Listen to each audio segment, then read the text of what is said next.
আড্ডায়, কেউ অশ্লীলতার আড্ডায়, কেউ বেহায়াপনার আড্ডায়, শেষ শেষ। আল্লাহ আমাদেরকে বুঝ দান করেন।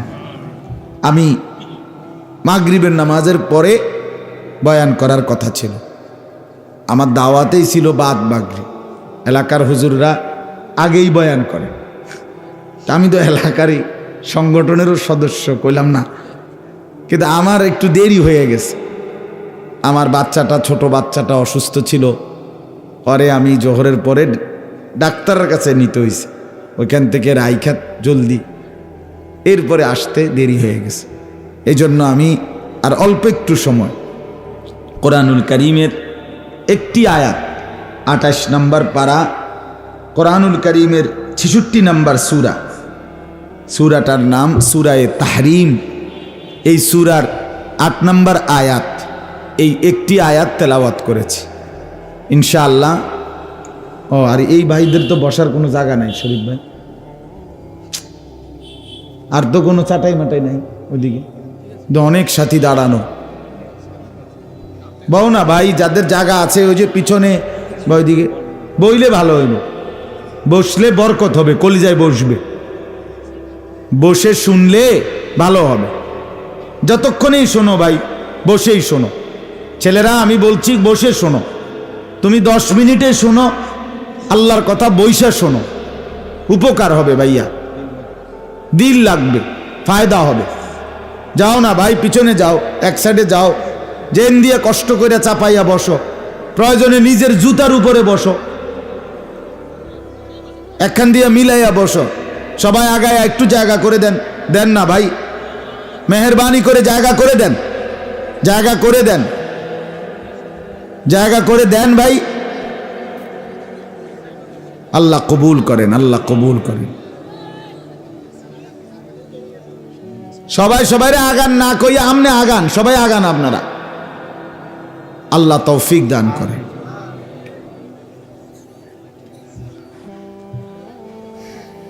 এরপরে যারা দাঁড়ায় আছেন ওনাদের সিদ্ধান্ত হইল, হুজুর আগেও আপনার কথা ফাত্তা দিছি না, এখনও দিতাম না, এটা হইল কথা, বুঝেন না? অনেকের হিসাব হইল এটা, হুজুরদের কথাতে তো আমি এমনিই শুনি না, তার এই কথাই একখান শূন্য কিরুমার, বুঝছেন না কথা? চলেন তো, বলতেছিলাম আমি একটু মনোযোগ দেওয়ার জন্য অনুরোধ করছি। সবাই ডানে বামে তাকায়েন না ভাই, আমাদের দিকে তাকান। সূরায়ে তাহরিম 66 নম্বর সূরা, কোরআনুল কারীমের 28 নম্বর পারা, এই সূরার 8 নম্বর আয়াত। আমরা যারা এখানে বসা, উপরে নিচে, আমাদের প্রত্যেকের পরিচয় আলহামদুলিল্লাহ যে আমরা মুসলমান, ঠিক কি না বলেন? মুমিন, আমরা নিজেদেরকে মনে করি আমরা ইমানদার, আমরা মুসলমান। তো এই ঈমান আমাদের প্রথম শ্রেষ্ঠ, সর্বোত্তম, সর্বোৎকৃষ্ট পুঁজি। আমি একজন মানুষ, আপনারাও একজন মানুষ। এক মানুষ হিসাবে আমার জীবনের সবচেয়ে বড় অর্জন, সবচেয়ে বড় পুঁজি আমার ঈমান। ঈমান এটাই জীবনের সবচেয়ে বড় অর্জন। এটা আছে ঈমান। এবার যদি গোটা পৃথিবীও না থাকে, সবই আছে আমার। ঈমান নাই, গোটা পৃথিবী যদি 1000 বারও আমার থাকে, আমার কিচ্ছু নেই। তাহলে আমার জিন্দেগির মূল পুঁজি কি বলেন না সবাই? ঈমান। ঈমান আমার শ্রেষ্ঠ পুঁজি, ঈমান আমার মূল পুঁজি। কোরআনুল কারীমের মধ্যে আছে, ওয়া আসবাগা আলাইকুম নিআমাহু যাহিরাতাও ওয়া বাতিনা। আল্লাহ তাআলা বলেন, আল্লাহ তার বান্দাদের উপরে নিয়ামত পূর্ণ করেছেন, প্রকাশ্য এবং গোপন পূর্ণ করেছেন। কোনো একটা বালতি ফুরাইতে ফুরাইতে একদম সমান করে ফেলছে, পুরাইয়া পূর্ণ, একেবারে পরিপূর্ণ, টইটম্বুর। তো তাফসীরের মধ্যে লিখছে, হযরত মুজাহিদ রাহমাতুল্লাহ আলাইহি বলেন, কোন ব্যক্তিকে আল্লাহ তার নিয়ামত দিয়ে পূর্ণ করছেন, এটা কখন হবে? মানে এ কথাটা বলা যাবে কখন? যে সে মনে করেন ভাত খাইতে খাইতে খাইতে খাইতে 8 প্লেট, একেবারে 10 প্লেট ভাত খাইছে, না আল্লাহ তার নিয়ামত পূর্ণ করে দিছে নাকি? কথা বলেন না কেন? সে বাড়ি করতে করতে 200 তালা করছে, তাহলে আল্লাহ তারে নেয়ামত পূর্ণ করে দিছে নাকি? না। মানে দুনিয়া তামামটা দিয়ে দেওয়া এটা নেয়ামতের পূর্ণতা না। তাফসীরের মধ্যে লিখছে হযরত মুজাহিদ ইবনে জবর রাহমাতুল্লাহি আলাইহি, তিনি হযরত আব্দুল্লাহ ইবনে আব্বাস রাদিয়াল্লাহু তাআলা আনহুমার ছাত্র ছিলেন, তাবিঈ মুজাহিদ রাহমাতুল্লাহ আলাইহি। উনি বলেন, কোন ব্যক্তিকে আল্লাহ তাআলা নেয়ামত পূর্ণ করে দিচ্ছেন কখন বুঝাবে? যখন আল্লাহ তাআলা তাকে ঈমানের দৌলত দান করেছেন, তখনই বলা হবে আল্লাহ তাকে নেয়ামত পূর্ণ করে দিছে। তাহলে ঈমান যার সম্পদ, কালেমা যার সম্পদ, লা ইলাহা ইল্লাল্লাহ যার পুঁজি, মুহাম্মাদুর রাসূলুল্লাহ যার পুঁজি, এই কালেমা যার পুঁজি, ঈমান যার পুঁজি, তার নেয়ামত পূর্ণ হলো। তার নেয়ামত আসবাগা, আসবাগা মানে পূর্ণ হলো, তার নেয়ামত পূর্ণ হলো। তাহলে ঈমান শ্রেষ্ঠ সম্পদ, শ্রেষ্ঠ পুঁজি, শ্রেষ্ঠ পাথেয়, শ্রেষ্ঠ নিয়ামত। হাসরের ময়দানে এই ঈমানের বরকতে প্রত্যেকটা ঈমানদার বান্দা যদি ঈমানটুকু সহি প্রমাণ করতে পারে, তাহলে সে যদি নিজের গুনাহের কারণে জাহান্নামেও যায়, তারপরেও লক্ষ বছর পরে হলেও আল্লাহ তাআলা ঈমানের বরকতে জাহান্নাম থেকে তুলে জান্নাতে পৌঁছায় দিবে। শেষ ঈমানদার ব্যক্তিটাও জান্নাতে যাবে, আর আল্লাহর ওয়াদা বাস্তবায়ন হবে। আল্লাহর একটা ওয়াদা ছিল, মজার ওয়াদা। নবীজিকে আল্লাহ বলছিলেন, ওয়ালা সাউফা ইউতিকা রাব্বুকা ফাতারদা, আমি আপনাকে এই পরিমাণ দেব। নবীকে আল্লাহ বলছে, বন্ধু আপনি খুশি হয়ে যাবেন, আপনি খুশি হওয়া পর্যন্ত, আপনি রাজি হওয়া পর্যন্ত আমি আপনাকে দিতে থাকব। এখন হাদিসে আছে, তাফসিরে নবীজি সাথে সাথে বলছেন, আমার শেষ ঈমানদার লোকটাও, আমার শেষ ঈমানদার উম্মতটাও যদি জাহান্নামে থাকে, আল্লাহ তবু আমি পরিপূর্ণ সন্তুষ্ট হব না। আল্লাহ কয়, আচ্ছা ঠিক আছে, আমিও ঠিক আছে, আমিও রাজি, আমি দেমু যান। আপনার ঈমানদার উম্মতকে আমি দুইভাবে জান্নাত দেব, কিছু সরাসরি জান্নাত দেব, কিছু নির্দিষ্ট মেয়াদে শাস্তি ভোগ করিয়ে ঈমান যদি ঠিক থাকে, তাহলে তবুও জান্নাতে শেষ ঈমানদারকেও পৌঁছাইয়া আপনার মুখে চির হাসি ফুটাইয়া দেব। আপনাকে খুশি করবো, কইছি না করব, আপনাকে নারাজ রাখবো না। তাইলে ঈমান শ্রেষ্ঠ সম্পদ, ঈমান শ্রেষ্ঠ সম্পদ। আর ঈমান শুধুমাত্র কালেমা লা ইলাহা ইল্লাল্লাহ মুহাম্মাদুর রাসূলুল্লাহ এটা পড়তে পারেন আপনি, এটাকে বলেন, এটা ঈমানের কালেমা, এটা ঈমানের বাক্য। শুধু এটা বলতে পারলেই আপনি পরিপূর্ণ ঈমানদার, কামেল মোমেন না, এটা বুঝায় না, এটা ঈমানের বাক্য। আমার শায়েখ আল্লামা মুফতি মুশতাকুন নবী কাসেমি অনেক সময় উদাহরণ দিতে গিয়ে বলে যে, মনে করেন এখানে আমি কাগজে লিখলাম চ আকার চা, তো এই চ আকার চা এটাই তো চা, কথা বলেন না কেন? চ আকার চা এটাই তো চা নাকি? না না, এটা চায়ের শব্দ, এটা চায়ের কালেমা। কিন্তু চা পাতা, চিনি, পানি, এই তিনটার সম্মিলন, তিনটার একত্র করা, গরম করা, এটারে বলা হয় কি?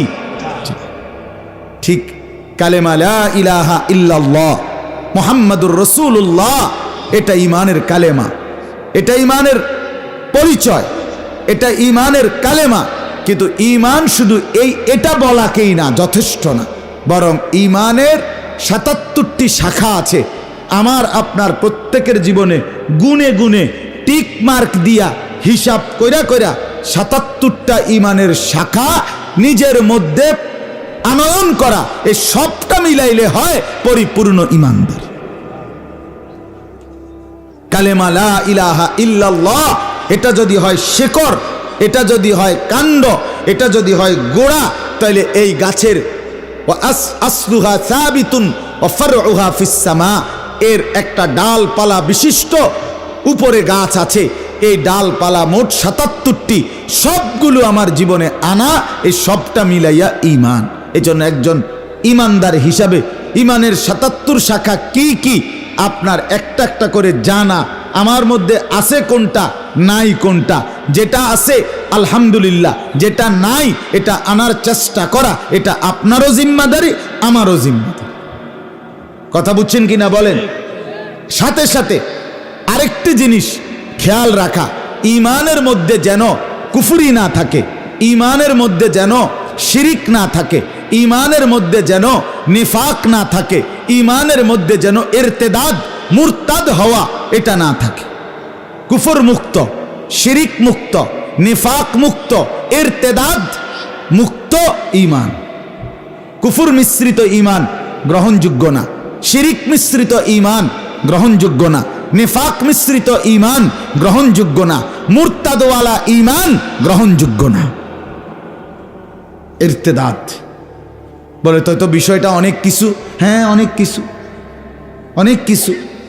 আপনি এটারে মানে শুধু কেবল এক লাইন কইয়াই আপনি এরপরে বন খাবেন, বিড়ি খাবেন, চা খাইবেন, চা দোয়ানে চিকন টুলের মধ্যে বইয়া রঙিন টেলিভিশনে হ্যাঁ নর্তকীর নাচ দেখবেন, সুদের টিয়া গণবেন, আগ করলে কথায় কথায় গালি দিবেন, আমনের ফুত নামাজ পড়বে না, আমনের মেয়ে পর্দা করবে না, আমনের স্ত্রী পর্দা করবেন না, আমনের ঘরে কোনো আল্লাহ খোদা নাই, কোরআন তেলাওয়াত নাই, আপনার ঘরে 20 বছর ধরে প্রত্যেক দিন রঙিন টেলিভিশনে নাচ গান জিনা ব্যভিচারের দৃশ্য চলবে, সিনেমা নাটক সবাই দেখবে, আর আপনি হঠাৎ তুইটা বেহেস্তে যাইবেন গা।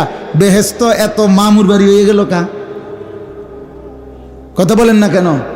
আমনের মতো আকামলারে বেহেস্ত দিতে হইব, বেহেস্ত কি লোকের এত ঘাটতি ফিরে গেল কা? বলেন মিয়া, অসংখ্য মানুষ আছে চা দোকানে বসে বিড়ি খায় আর চা খায় আর নর্তকীর নাচ টেলিভিশন দেখে। এরকম মানুষগুলো যখন বলে ওলামায়ে কেরামের সমালোচনা, আলেমে দ্বীনের বদনাম করে, কোন আলেমকে গালি দেয় বা মিথ্যা কথা অপবাদ দেয়, আমার আফসোস হয় বেটা, তোর নিজের তলা নাই, তুই কাকে কি বলছিস? তোর কোনো হুঁশ আছে কি বেটা? আহাম্মক বেটা, নিজের ভিতরে মুমিনের চিহ্ন নাই। এবারটা কয় অমুক হুজুরের আকীদা বালানা, অমুক হুজুরের আকীদা বালানা, অমুক হুজুরে ওহাবি, অমুক হুজুরে নবীর দুশ্মন। মানে কি? আমনে বিড়ি খান, ওই হুজুরে গাঁজা খায় নাকি? হ্যাঁ, আমনে টেলিভিশন দেখেন আর ওই হুজুরে নাচে নাকি? তো তাহলে হুজুরের আকীদা বালা নাকি? তা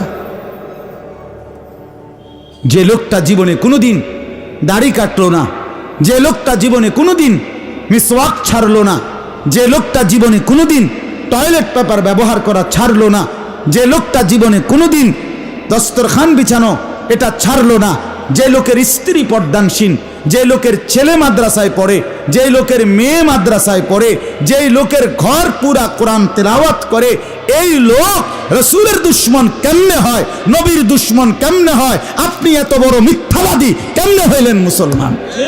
আরে কোন বেকুবে আপনারে এই বুদ্ধি দিল? যে বুদ্ধি দিছে তেও বেকুব, আমরাও বেকুব মিয়া, দোনোটা বেকুব বেটা। তোরা বেটা যে তোরে বুঝাইছে বেটা সে বেওকুফ, তারে জিজ্ঞাসা করো না কারে ওহাবি বললেন, কারে নবীর দুশ্মন বললেন। মুসলমান এটা ভাবা চাই, ইনসাফ, ইনসাফ থাকা চাই, ইনসাফ থাকা চাই। ইন্নাল্লাহা ইয়া'মুরু বিল আদল, আল্লাহ বলে বান্দা আমি ইনসাফের আদেশ করলাম, জীবনের সব ক্ষেত্রে ইনসাফ করবা। ইনসাফ, বিবেক, আপনার বিবেক কোথায়? আপনার চোখ কোথায়? এই যে মাওলানা মাহবুব সাহেব, কই আমগো মাহবুব সাহেব? জীবনটা কোনোদিন, আজকে এত বছর আপনাদের এখানে কাটাইলো, যার জীবনে দ্বীনের খেলাফ কিছু নাই। আপনি কথার কথা, এই যে ওলামায়ে কেরাম, আপনি এরকম একজন মানুষ সুন্নতের উপরে চলতেছে, চোখের দেখা দেখতেছেন, আপনি এরপরও কোন সে নবীর দুশ্মন। এত বড় জুলুমের কথা কে শিখাইলো? আমরা এত বড় আহাম্মকি কথা আপনারে শিখাইল কে? কোন বোকায় শিখাইল? অতএব বাপ, এটা জরুরি মনে রাখতে হবে, ঈমান জীবনের বড় পুঁজি। এটা দুইটা জিনিস খেয়াল রাখতে হবে। ঈমানের কিছু বিষয় আছে, ঈমানের শাখা, এগুলো আনতে হবে। কিছু বিষয় আছে ঈমানের জন্য ক্ষতিকারক, এগুলোর থেকে বাঁচতে হবে। ৭৭ শাখা নিজের মধ্যে আনতে হবে। কুফর, শিরিক, নেফাক, ইরতেদাদ নিজের থেকে সরাইতে হবে। আজও ঈমান শিখার জন্য ওই খুলনার হজরতের কাছে প্রতি বছর যাই একবার, 5 দিনের লেগা 6 দিনের লেগা। শায়েখের কাছে রোজা রাইখা আমলে বসি যে হজরত একটা একটা করে ধরায় দেয় কোনটা ঈমান, কোনটা কুফর, কোনটা শিরক। ঈমানের ৭৭ শাখা হজরত ব্যানার আকারে, ফেস্টুন আকারে, বই আকারে আমার খুলনার হজরত বারবার ধরায় দেয়। এবং কতবার যে বলছে, আমারও তো কত সময় বলছে, মাওলানা আল্লাহর বান্দাদেরকে ঈমানের ৭৭ শাখা পড়তে বলেন, জানতে বলেন, নিজের জীবনে মিলাইতে বলেন। এটা জরুরি বাপ। আপনি বুঝছেন নাই, আমরা গ্রামের মানুষ, আমরা সাধারণ মানুষ, আমরা সহজ সরল মানুষ, আমরা স্কুলে পড়ছি, আমরা কলেজে পড়ছি, আমরা কিচ্ছু পড়ি নাই, মূর্খ সুরুক্ষ মানুষ, দিন আইন না দিন খাইছি। হ্যাঁ হুজুর বাজার করছি, বেডিতে আনছে, আমরা ভাত খাইছি। এই সমস্ত সিহন কথা, এই সমস্ত ফাঁকনা আলাপ, আরে ফেরেস্তার সামনে কইলে একটা বাড়ির লগে আড্ডি। আমার ফুতে যেভাবে কইছে যে উড়া উড়া করে লাগে, আমার ছোট ছেলে গুড়া গুড়া কই তারা না, হেতে কয় উড়া উড়া করে লাগে। আড্ডি তো গুড়া গুড়া করে, হেতে কয় উড়া উড়া করে লাগে।